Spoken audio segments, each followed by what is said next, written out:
जय श्री राम दोस्तों, स्वागत है आपका आज की वक्त पे चर्चा में मेरे चैनल भारत का गौरव पे। आज मैं दो लोगों से सवाल करना चाहता हूँ, एक तो भारत सरकार से, दूसरा देश के मुसलमानों से। हमारे कश्मीर में जिनकी सीटें हम आज अपने साथ ही गिनते हैं, जिसको हम पाक ऑक्युपाइड एरिया बोलते हैं, हमारे भारतीयों पे जो पाकिस्तान के कब्ज़े में हैं, उनके ऊपर इतना बड़ा अत्याचार हो रहा है, इतने लोग मारे जा रहे हैं। भारत सरकार क्या कर रही है, क्या एक्शन ले रही है गवर्नमेंट ऑफ इंडिया हमारे कब्ज़े वाले कश्मीर से पाकिस्तानियों को बाहर खदेड़ने के लिए? ये ज़्यादा तो चल नहीं पाएगा। और दूसरा सवाल, देश के जितने मुस्लिम संगठन हैं, जो चैनल्स पे नेता आते हैं, उम्मा आते हैं, उलेमा आते हैं, उनसे पूछना चाहूँगा कि जब कश्मीर में और बलूचिस्तान में मुसलमानों पे अटैक होते हैं, उनको पाकिस्तान के लोग मारते हैं, तो इनका क्रिटिसिज्म कहाँ जाता है? क्यों इनकी आवाज़ नहीं आई इतने दिनों से कि बलूचिस्तान में आर्मी जो है पाकिस्तान की, वो मुसलमानों को मार रही है, कोई लड़ाई भी नहीं है। कश्मीर में, कब्ज़े वाले कश्मीर में पाकिस्तान की आर्मी लोगों को मार रही है, क्योंकि बेचारे बेसिक्स के लिए गए थे। क्यों वहाँ के जब मुसलमान मरते हैं तो इनके मुंह में दही जम जाता है?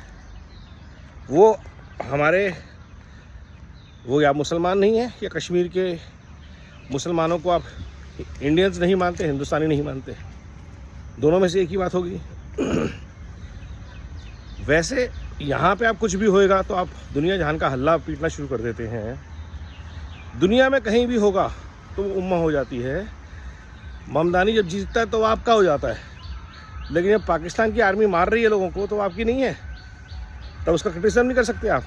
और किसी ने भी नहीं किया, ना सुन्नियों ने, ना अहमदियों ने, ना शियाओं ने, ना बरेलवी के उलेमाओं ने, किसी को भी बुरा नहीं लग रही ये चीज़। भैया, पहले भारत के जो लोग हैं, जो आज भी हम भारत का हिस्सा मानते हैं जिन जगहों को, वहाँ पे चाहे हिंदू हो चाहे मुसलमान हो, उनके ऊपर अत्याचार गलत है। और कहीं भी सब कॉन्टिनेंट में हिंदू हैं, दुनिया में कहीं भी हिंदू हैं, उन पे अत्याचार और भी ज़्यादा गलत है। अब आते हैं बलोचों पर, उनके जुल्म आपको नहीं दिखाई दे रहे। और पाकिस्तान की जो डिक्टेटरशिप है, उसका क्रिटिसिज्म क्यों नहीं हो रहा किसी भी स्टेज पे? ग्लोबल स्टेज पे भी नहीं हो रहा। अल जजीरा को भी छोड़ देते हैं, BBC, CNN को भी छोड़ देते हैं, लेकिन भारत के जो 40 करोड़ मुसलमान हैं, उनकी आवाज़ कहाँ है? क्यों वो ग्लोबल लेवल पे जब ममदानी को सेलिब्रेट करते हैं, साजिद खान को सेलिब्रेट करते हैं, तो ये एट्रॉसिटीज़ है, इनके खिलाफ क्यों नहीं बोलते हैं? आवाज़ उठानी चाहिए। आप डेमोक्रेसी की ताकत तो यही है। और भारत सरकार से अनुरोध कि भारत के किसी भी हिस्से पे, चाहे वो कब्ज़े वाला हो चाहे बिना कब्ज़े वाला हो, और कोई भी जुल्म होता है तो उसके खिलाफ भारत को तुरंत एक्शन लेना चाहिए, ग्लोबल फोरम पे भी और विथ फोर्स ऑल्सो, बहुत ज़रूरी है। तीसरी चीज़, यहाँ पे जो लोग हमें गज़वाए हिंद की धमकी देते रहते हैं, उनसे मैं ये पूछना चाहूँगा, ये जो ईरान और सऊदी लड़ रहे हैं, इसमें RSS तो इन्वॉल्व नहीं है? पूछ रहा हूँ। जब ईरान बम फेंक रहा है बहरीन पे, तो उसमें सऊदी तो इन्वॉल्व नहीं है, RSS तो इन्वॉल्व नहीं है, सॉरी, या हिंदुओं की साजिश है वो भी? क्यों भारत के मुसलमान अपील नहीं कर रहे इन ग्लोबल लोगों से कि भैया ये लड़ाई बंद करो, ये दुनिया के शांति के खिलाफ है और इस्लाम के भी खिलाफ है?